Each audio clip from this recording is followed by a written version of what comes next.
Assalamualaikum warahmatullahi wabarakatuh. Innal hamdalillah nahmaduhu wa nasta'inuhu wa nastaghfiruh wa na'udzu billahi min shururi anfusina wa min sayyiati a'malina. May yahdihillahu fala mudilla lahu wa may yudlil fala hadiya lahu. Ashhadu an la ilaha illallah wahdahu la syarika lahu wa ashhadu anna Muhammadan 'abduhu wa rasuluh la nabiyya wa la rasula ba'dah. Wa sallallahu alaihi wa ala alihi wa sahbihi wa mawalah. Faya ayyuhal muslimun ittaqullaha kama qala Allah ta'ala fi kitabih ya ayyuhalladzina amanu ittaqullaha haqqa tuqatih wa la tamutunna illa wa antum muslimun. Ya ayyuhalladzina amanu ittaqullaha wa qulu qawlan sadida yuslih lakum a'malakum wa yaghfir lakum dhunubakum wa man yuti'illaha wa rasulahu faqad faza fawzan 'azima.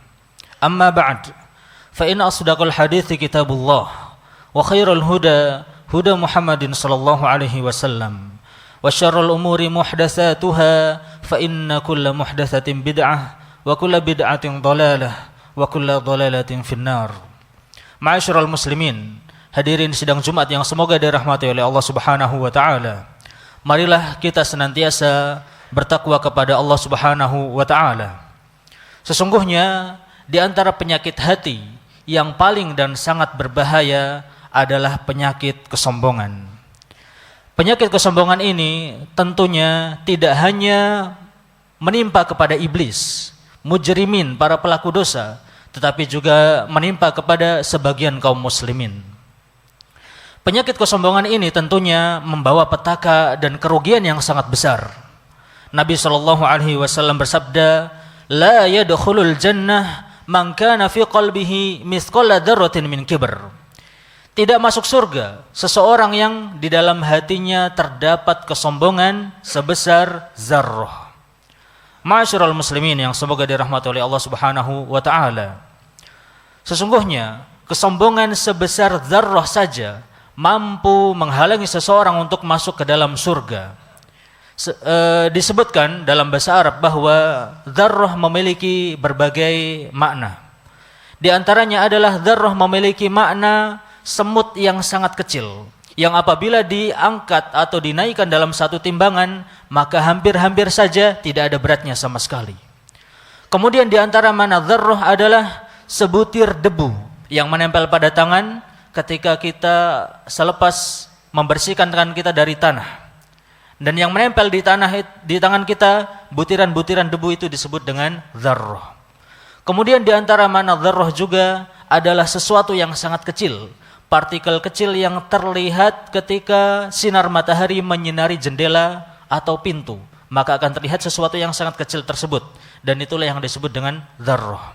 Namun intinya semua makna dzarrah ini menunjukkan bahwa dzarrah adalah sesuatu yang sangat kecil yang apabila dinaikkan dalam timbangan maka hampir-hampir saja tidak ada beratnya sama sekali. Ma'asyiral muslimin, hadirin yang semoga dirahmati oleh Allah Subhanahu wa taala. Jika kesombongan sebesar dzarrah saja mampu menghalangi seseorang untuk masuk ke dalam surga, maka bagaimana jika kesombongan itu misalnya sebesar batu, atau kesombongan itu sebesar gunung misalnya, atau hati manusia dipenuhi dengan kesombongan. Waliyadzubillah. Oleh karenanya ketika Nabi SAW ditanya tentang hakikat kesombongan, maka beliau bersabda, "Al-kibru batarul haqqi wa ghamtun nas." Kesombongan adalah menolak kebenaran dan merendahkan manusia. Maka ma'asyiral muslimin yang semoga dirahmati oleh Allah Subhanahu wa taala, di antara ciri-ciri kesombongan adalah merendahkan orang lain. Jika kita mendapati dalam diri kita sifat suka merendahkan orang lain, menghina orang lain, mencibir orang lain, maka ketahuilah bahwa itu adalah bukti atau indikator yang sangat kuat bahwa di dalam diri kita, di dalam hati kita telah terjangkiti penyakit kesombongan.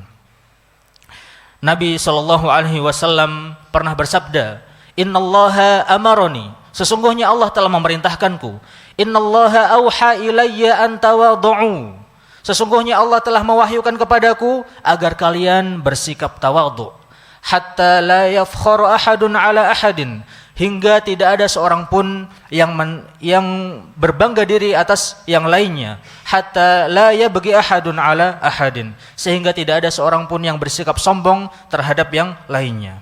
Ma'asyiral muslimin, dari hadis ini jelas menggambarkan bahwasanya sikap tawadhu adalah sikap yang tidak merasa hebat. Kita tidak merasa hebat di hadapan orang lain. Kita tidak merasa besar di hadapan orang lain.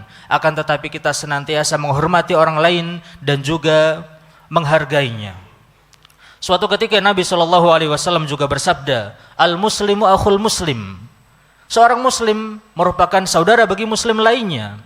La yadhlimuhu, dia tidak menzaliminya. Wa la yakhdhulhu, dia juga tidak menghinanya. Wa la yahqirahu, dan dia juga tidak merendahkannya. At-taqwa hahuna, at-taqwa hahuna, at-taqwa hahuna. Nabi SAW berisyarat ke dadanya sebanyak 3 kali dengan mengucapkan takwa itu ada di dalam hati. Bihasbi mri'in minasyarri ayyahqira akhahul muslim. Cukuplah seorang muslim dianggap jahat ketika dia merendahkan saudaranya sesama muslim. Al-muslimu 'alal muslimi haramun damuhu wa maluhu wa 'irduhu. Seorang muslim atas muslim lainnya itu haram darahnya untuk ditumpahkan, haram hartanya untuk diambil, dan haram harga dirinya untuk direndahkan. Ma'asyiral muslimin yang semoga dirahmati oleh Allah Subhanahu wa taala. Apa maksud Nabi SAW menyebutkan bahwa takwa itu ada di dalam hati? Terdapat 2 penafsiran.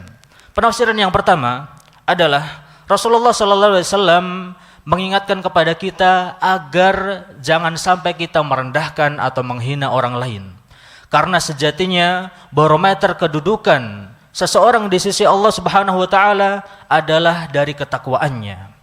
Dan takwa itu letaknya ada di dalam hati, sedangkan tidak ada yang mengetahui apa yang ada di dalam hati setiap manusia kecuali Allah Subhanahu wa taala. Maka apakah ketika seseorang menghina orang lain, merendahkan orang lain, itu merupakan anggapan bahwa dia lebih bertakwa kepada Allah Subhanahu wa taala? Tentu saja tidak. Memang benar, kita hanya mampu menilai orang lain dari sisi zahirnya saja. Akan tetapi dari sisi batinnya kita tidak mengetahui. Yang hanya mengetahui adalah Allah Subhanahu wa taala. Bisa jadi seseorang dari zahirnya amalannya sedikit, ibadahnya sedikit, akan tetapi amalannya itu, ibadahnya itu diterima oleh Allah Subhanahu wa taala karena dia mungkin rasa takut lebih besar kepada Allah Subhanahu wa taala dan jauh lebih bertakwa kepada Allah Subhanahu wa taala. Dalam suatu hadis yang diriwayatkan oleh Sahal bin Sa'ad As-Sa'idi radhiyallahu anhu berkata, suatu ketika ada seorang pemuda lewat di hadapan Nabi SAW. Kemudian Nabi bertanya kepada sahabat yang ada di sampingnya, "Ma ra'yuka fi hada?" Bagaimana pendapatmu tentang pemuda ini? Maka sahabat tersebut berkata, "Rajulun min asyrafin nas." Dia adalah lelaki pemuda dari kaum bangsawan. "Hada wallahi hariyun in nakaha an yunkah." Lelaki ini kalau dia meminang, pasti pinangannya akan diterima. Wa in syafa'a an yusyaffa. Kalau dia minta bantuan pasti akan dibantu, ditolong. Fasakata Rasulullah sallallahu alaihi wasallam. Maka Nabi sallallahu alaihi wasallam pun terdiam. Tsumma marra rajulun akhar. Kemudian lewat pemuda yang lainnya di hadapan Nabi sallallahu alaihi wasallam. Kemudian beliau bertanya kepada sahabat yang di sampingnya, "Wa ma ra'yuka fi hada?" Dan bagaimana pendapatmu tentang lelaki ini? Maka sahabat tersebut berkata, "Rajulun min fuqara'il muslimin." Lelaki miskin. "Hada hariyun in khataba alla yunkah." Lelaki ini, pemuda ini kalau dia meminang, pinangannya tidak diterima. Wa in syafa'a alla yusyaffa. Kalau dia meminang tidak diterima pinangannya, kalau dia minta bantuan tidak akan dibantu. Wa in qala alla yusma' liqaulihi. Kalau dia berkata tidak ada yang akan mendengar perkataannya. Maka Nabi sallallahu alaihi wasallam bersabda, "Hadza khairun min mil'il ardi misla hadza."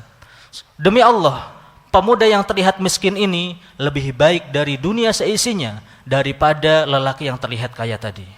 Maka ma'asyiral muslimin yang semoga dirahmati oleh Allah Subhanahu wa taala, dalam hadis ini Rasulullah ingin mengingatkan kepada kita semua, janganlah kita menilai orang lain ya dari sisi dunianya saja.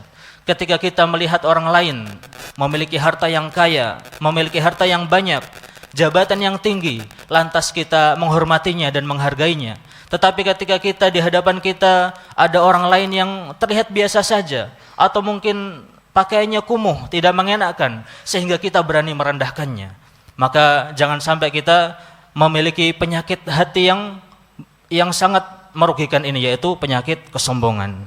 Karena barometer kedudukan seseorang di hadapan Allah Subhanahu wa taala adalah takwanya. Inna akramakum 'indallahi atqakum.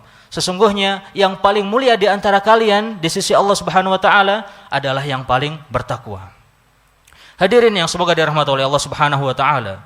Kemudian penafsiran yang kedua adalah tentang larangan merendahkan orang lain. Dan letak takwa itu ada di dalam hati, merupakan isyarat bahwa ketika seseorang merendahkan orang lain, menandakan bahwasanya apa yang ada di dalam hati seorang tersebut bermasalah. Artinya takwanya bermasalah. Sebab bagaimana mungkin seseorang dikatakan bertakwa tetapi dia masih merendahkan orang lain? Bagaimana mungkin seseorang dikatakan bertakwa tetapi dia masih saja menghina dan mencibir orang lain? Maka ma'asyiral muslimin yang semoga dirahmati oleh Allah Subhanahu wa taala, jika kita mendapati sifat ini terdapat pada diri kita, yaitu sifat merendahkan orang lain, maka hendaknya kita waspada, karena itu termasuk indikator atau ciri-ciri penyakit kesombongan. Dan Allah Subhanahu wa taala berfirman, wailun likulli humazatil lumazah. Celakalah atau neraka wail bagi setiap pengumpat dan pencela. Kemudian Allah berfirman, kalla la yumbadanna fil hutamah. Sungguh dia akan dilemparkan ke neraka hutamah. Wa ma adraka mal hutamah. Dan apakah kamu tahu apa itu neraka hutamah? Allati narullahil muqadah, yaitu api yang menyala-nyala, api yang membakar. Allati tattali'u 'alal afidah, yang membakar sampai hati. Ma'asyiral muslimin, sebagian ulama menjelaskan bahwa tatkala Allah Subhanahu wa taala dalam ayat ini menyebutkan ciri-ciri api neraka yang membakar sampai hati, nah ini menunjukkan bahwasanya apa yang ada di dalam hati manusia itu terdapat penyakit. Alasannya adalah karena tidaklah seseorang suka mengumpat, suka mencela kecuali di dalam hatinya terdapat penyakit yang pastinya adalah penyakit kesombongan. Aqulu qawli hadza fa astaghfirullah li wa lakum wa li sairil muslimina min kulli dhanbin wa khati'ah fastaghfiruhu innahu huwal ghafurur rahim.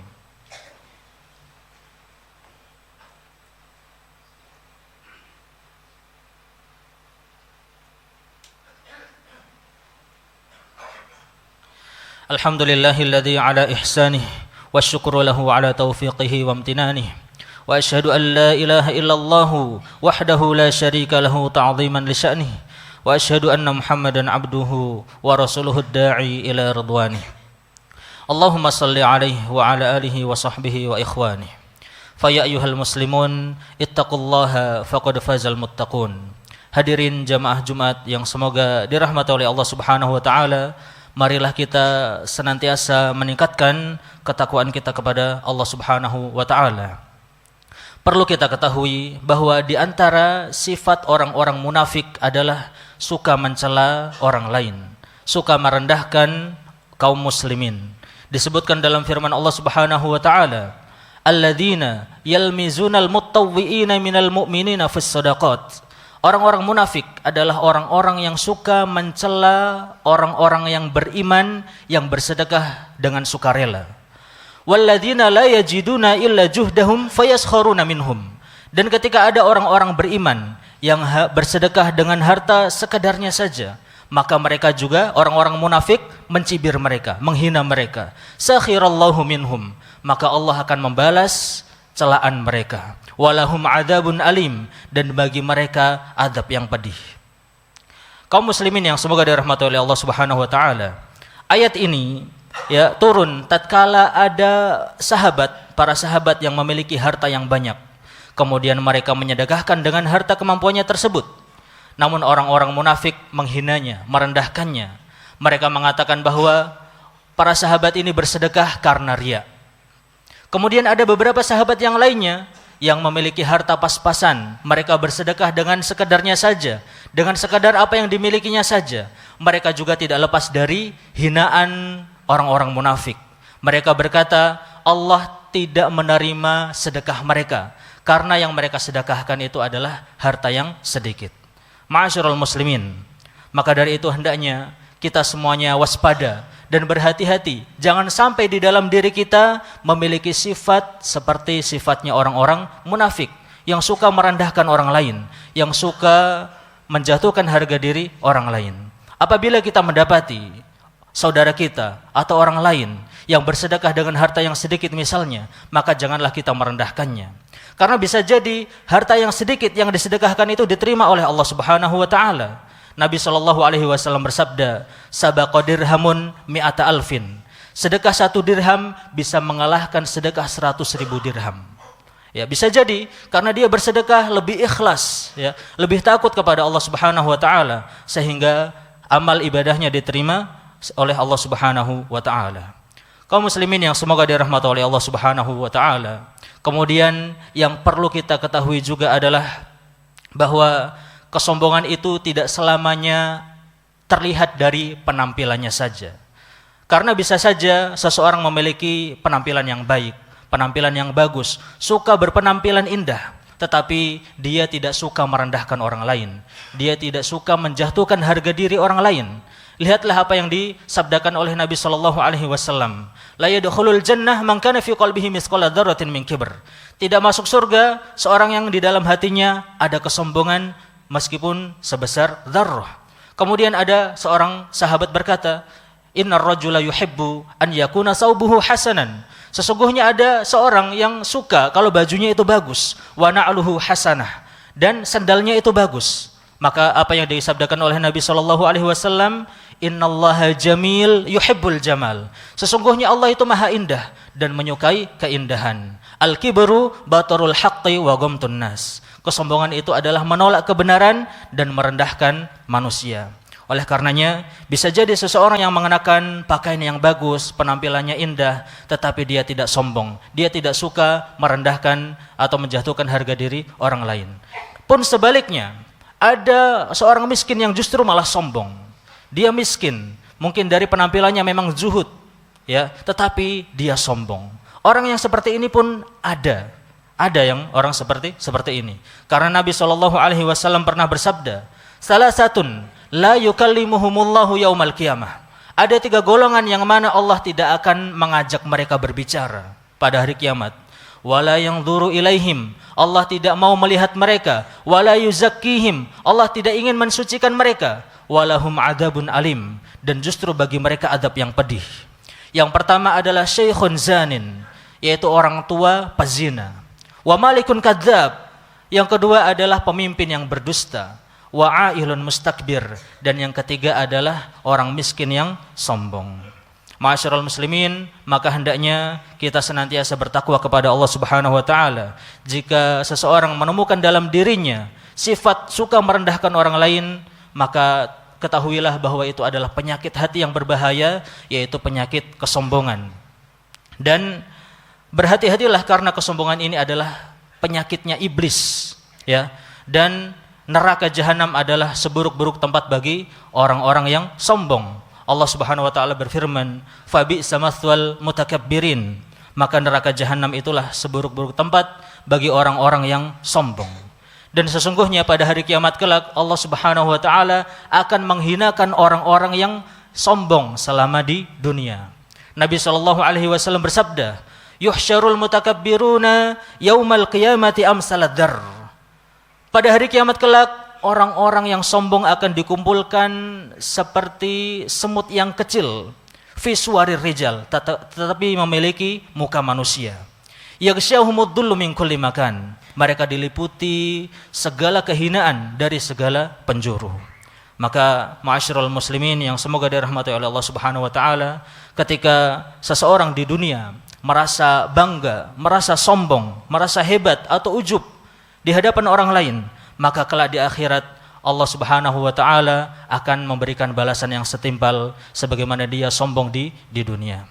Innallaha wa malaikatahu yusholluna 'alan nabi يا أيها الذين آمنوا صلوا عليه وسلموا تسليما اللهم صل على محمد وعلى آل محمد كما صليت على إبراهيم وعلى آل إبراهيم إنك حميد مجيد وبارك على محمد وعلى آل محمد كما باركت على إبراهيم وعلى آل إبراهيم إنك حميد مجيد اللهم اغفر للمسلمين والمسلمات والمؤمنين والمؤمنات الأحياء منهم والأموات إنك سميع قريب مجيب الدعوات فيا قاضي الحاجات اللهم آت نفوسنا تقواها وزكها أنت خير من زكاها أنت وليها ومولاها اللهم أرنا الحق حقا وارزقنا اتباعه وأرنا الباطل باطلا وارزقنا اجتنابه ربنا اغفر لنا ولوالدينا وارحمهم كما ربونا صغارا ربنا اغفر لنا ولإخواننا الذين سبقونا بالإيمان ولا تجعل في قلوبنا غلا للذين آمنوا ربنا إنك رؤوف رحيم ربنا آتنا في الدنيا حسنة وفي الآخرة حسنة وقنا عذاب النار وقنا عذاب النار وقنا عذاب النار أقم الصلاة